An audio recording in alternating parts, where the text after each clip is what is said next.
The first question on everyone's mind is, of course, what is developmental psychology? Developmental psychology is a branch of psychology that studies physical, cognitive, and social changes throughout the lifespan. Originally, this field only dealt with infants and children, but was later expanded to include adolescence, adult development, aging, and the entire lifespan as a whole. One of the most influential researchers in the area of developmental psychology during the 20th century was Jean Piaget, who created a comprehensive theory about the nature and development of human intelligence. Piaget believed that one's childhood plays a vital and active role to the growth of intelligence, and that the child learns through doing and actively exploring. Can you look at these two glasses? Do you think that they have the same amount of juice? You think they have the same? Okay. Now we're going to pour this juice into this glass.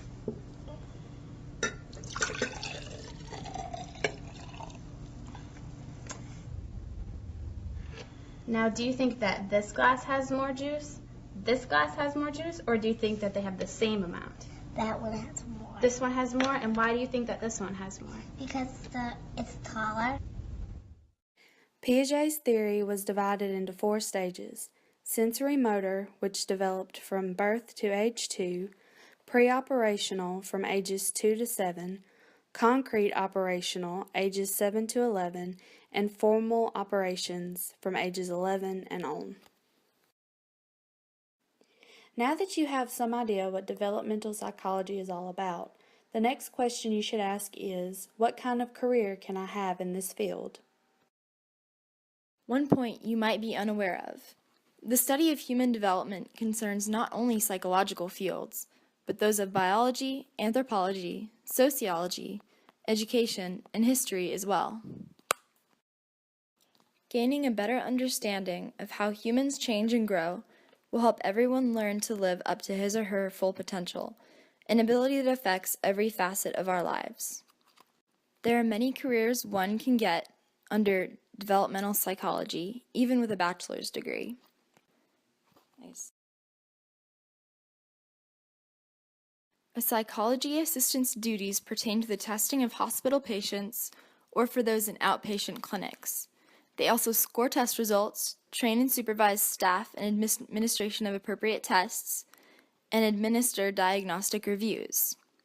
Their salary is $30,000.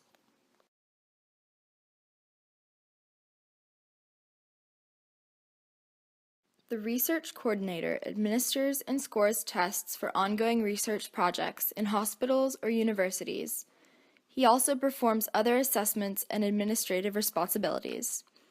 The salary is $46,000.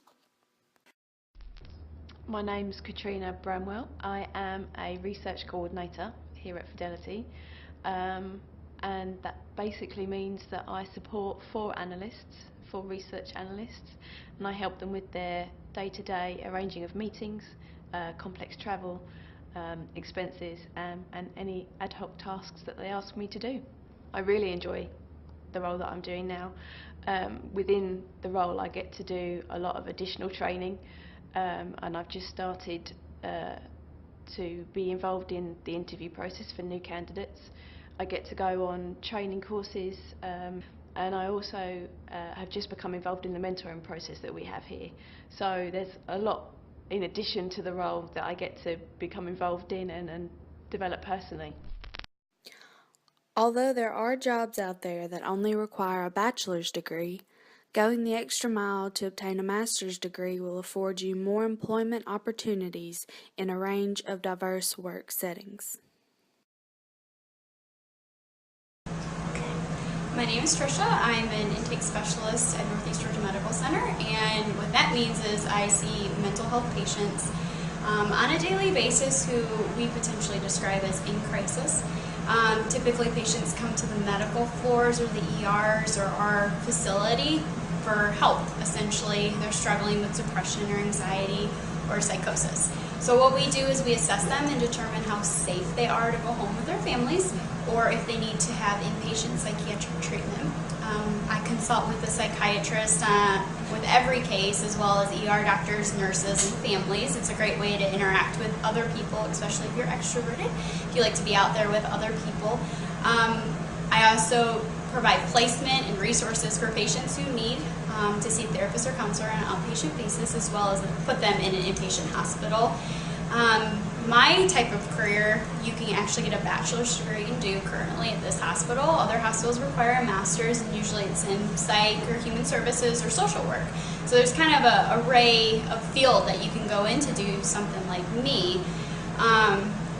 Also, lastly, I chose this profession because I love to be outgoing. I love to help people, especially when they're at their worst and no one else can really help them and their family. That's something that we can provide for them.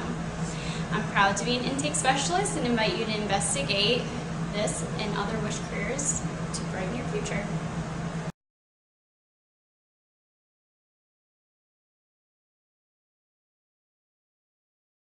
Hi, my name is Tara Shuck. I am a licensed school psychologist and mental health counselor. As a school psychologist, most school psychologists work in the public school system with K through 12 kids. The overall job is basically helping students perform their best and get any special help that they need. A big part of our job is doing testing to determine if students should be in special education services, and that also includes gifted testing for gifted programs. Another part of working in the schools is going to IEP meetings and helping write educational plans and work with teachers on what interventions they're going to do with students to improve student performance. So requirements for becoming a school psychologist involve typically first getting a bachelor's degree, and most students that go on into school psychology either have a bachelor's degree from psychology department or education department, since school psychology brings those two together. Then at the graduate level, there are a couple of options. Some states you only need a master's degree in school psychology. Some you need a specialist degree or a PhD. So it needs to be an advanced school psychology degree. Which one is determined by state, but most school psychologists that work in the school nowadays usually have a specialist degree or a PhD in school psychology.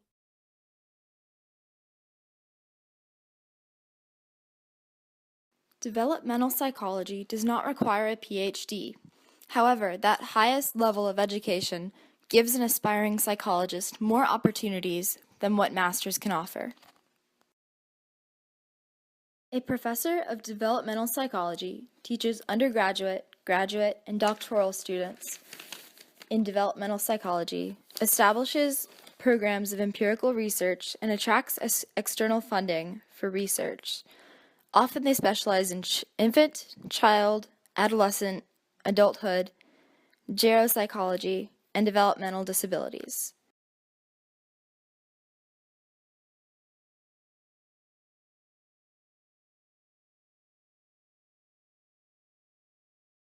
The way I got involved in this field, well, I was an undergraduate psychology major, and I was drawn to psychology just because I was always a kid who was very interested in how people tick. I did always wonder about how people become who they are, and so that naturally led me to psychology. And it was in my undergraduate training where I discovered this passion for, this field of developmental psychology, which is actually devoted to studying why people become who they are and what factors contribute to that. To be a developmental psychologist, you pretty much do have to get a doctorate in psychology, and so that's going to take anywhere from 4 to 6 years beyond the undergraduate degree. And having a strong background in psychology before graduate school is very important, and so I would recommend that. There are particular skills that are valuable in being a developmental psychologist, and some of those involve being very good at critical thinking and analytical thinking skills, being able to write very well. something that a lot of people may not realize that is incredibly important for developmental psychologists is quantitative skills. So math skills that can be applied for statistical analysis, that is very common in our research. So communication skills and writing are also fundamental. So those are some of the things that I think would be required for somebody who wanted to pursue developmental psychology as a career.